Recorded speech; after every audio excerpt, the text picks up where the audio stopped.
Eddie Van Halen had it harder than me. Hi, this is Seth, and this is a slightly different kind of video to the ones I normally do. Today, I am talking about what Eddie Van Halen meant to me, and how we are the same. I found this article on Google. Page 6 had interviewed David Lee Roth on Eddie Van Halen, and this is Roth's retelling. It's linked below.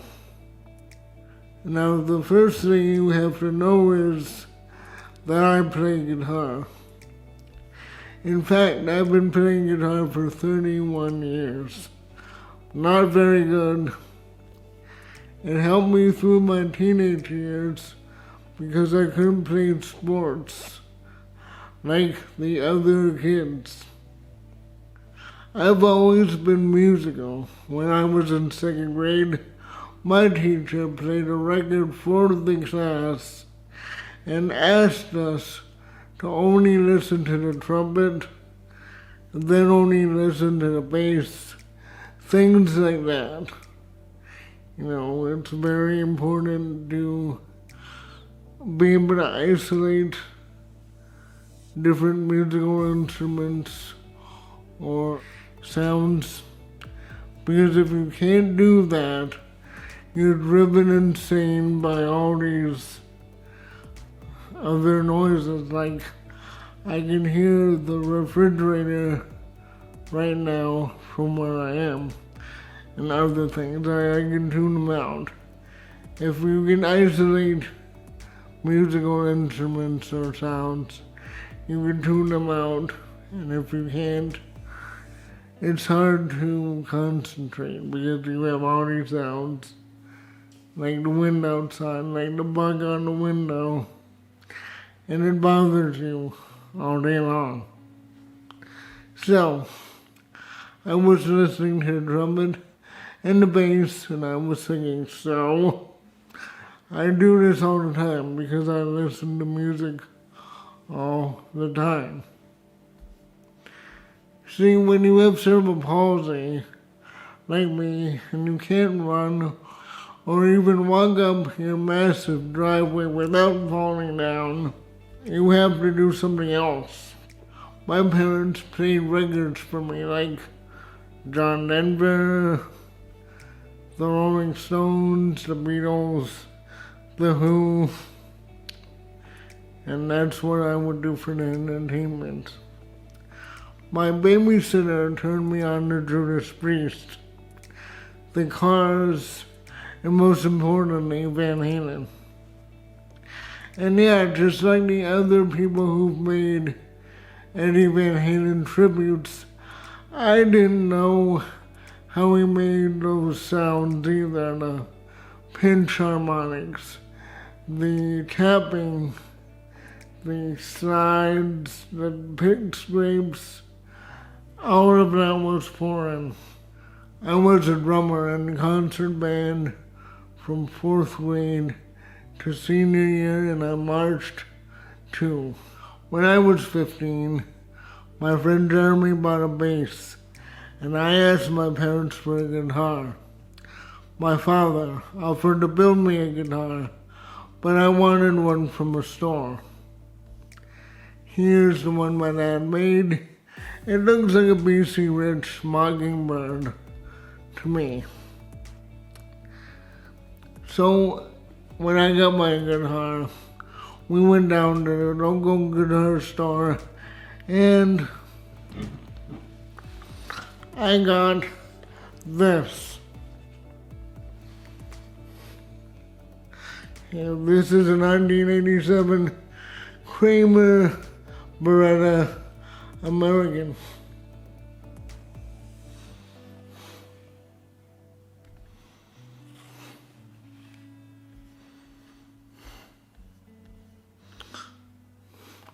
And of course, I have to play guitar left-handed because my left hand can't fret chords or notes, but I can strum and pick.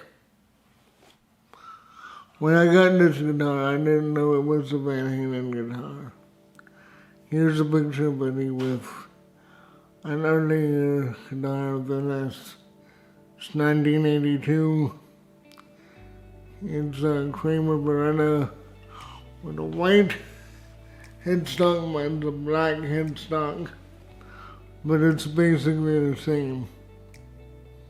Kramer was the first manufacturer who gave Eddie his signature model, and here it is today.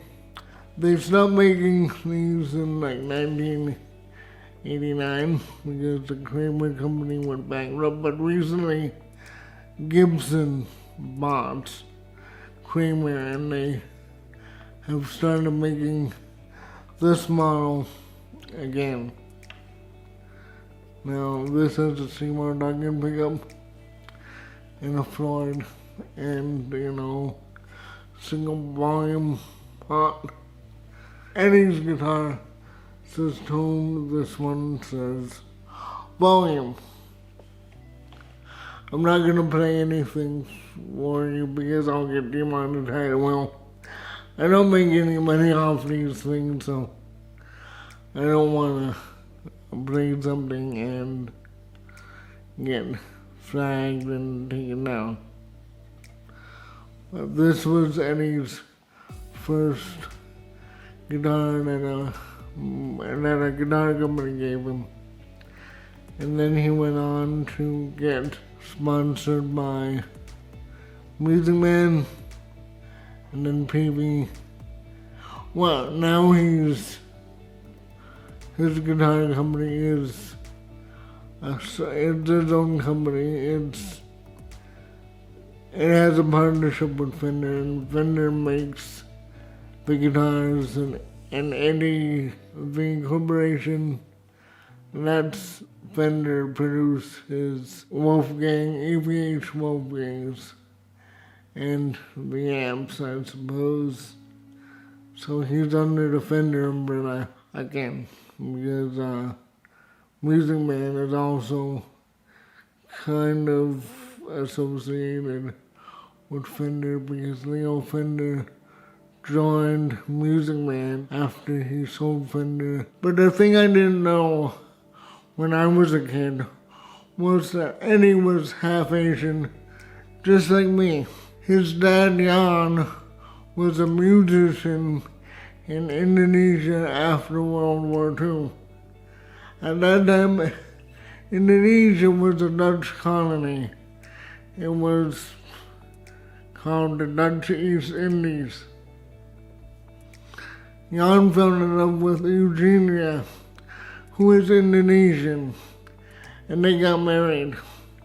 When they moved to Amsterdam and had Eddie and Alex, they faced racism because they were an interracial couple. Ultimately, that racism would force them out of the Netherlands, and they set sail for California. The Van Halens settled in Pasadena in 1962 when Jan was a janitor and a musician and Eugenia cleaned houses.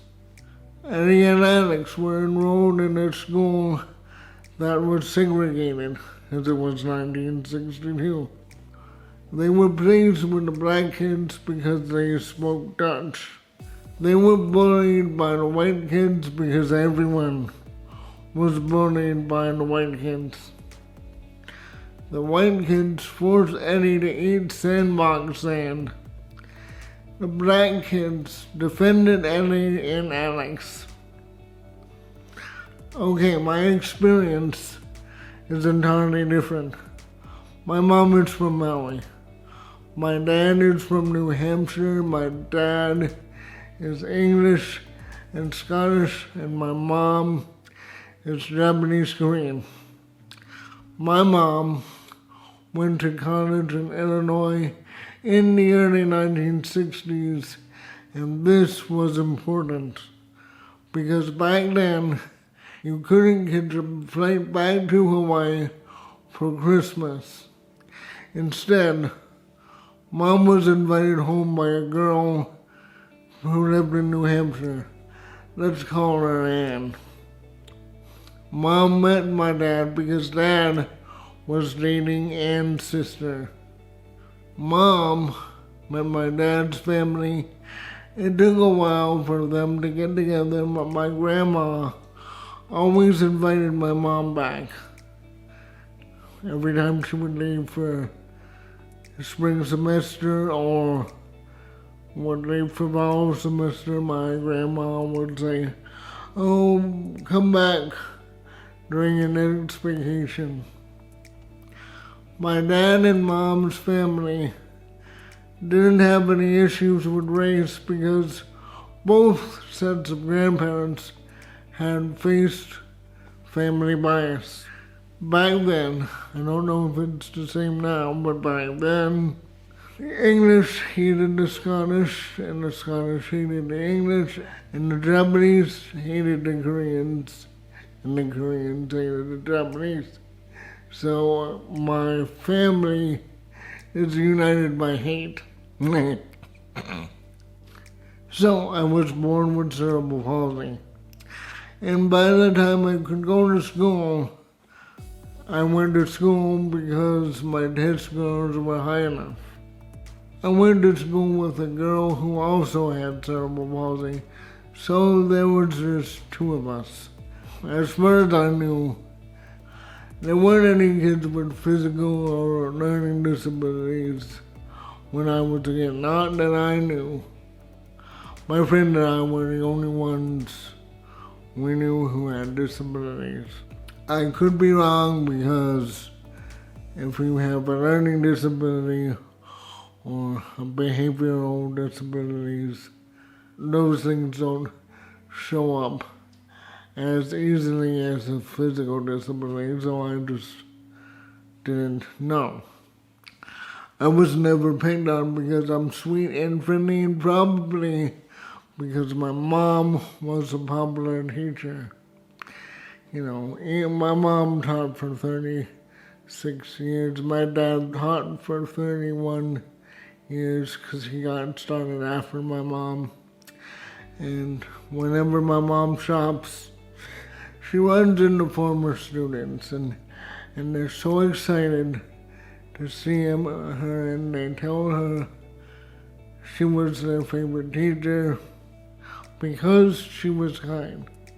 And sometimes these students of my mom's gave my mom a hard time when she was in class because growing up is hard. Growing up is hard for everyone. It doesn't mean they're bad kids. It means they're kids. All kids have problems. Some of them exhibit behaviors when they have problems fitting in or learning, and it doesn't mean that they're bad people. It means that they just need help. But unfortunately, my friend was picked on because she was a girl. I wasn't picked on because I was a boy who was cute and friendly and helpful, cheerful, and she was a girl, so there's a bar for girls, and it still exists, where you have to be perfect to be liked and, you know, popular, and if you have a disability, you're not perfect. Girls know this. Girls pretty much have to be perfect to not be picked on. And even if you are perfect, you're still gonna be picked on. You know, childhood is really hard, like I said before. It used to make me mad because she speaks more clearly than I do. I have dysarthria. My mouth can't make the words perfectly. So this is what you hear. Even if I got an operation or after all my speech therapy, it still doesn't come out perfect because I have dysarthria. So she spoke perfect English, and I was a little jealous of that because, who doesn't want to speak perfectly? She walks better than me. She does. I have a very pronounced limp to the point where I have to put every camera on the highest stabilization mode, and still it doesn't really stabilize. But she walked better than I do. And those are just the breaks. And I'm not asking to be bullied, but the other kids could have cut her some slack. Life is hard. Growing up is hard. It's hard for everyone, even if you're perfect. Eddie Van Halen didn't seem to have scars from his early school years. He was grateful for his immigrant experience. He said, coming here with approximately $50 and a piano, not being able to speak the language, going through everything to get where we are. If that's not the American dream, I don't know what it is. If you like this video, click like, subscribe, comment if you want to comment, and have a good day.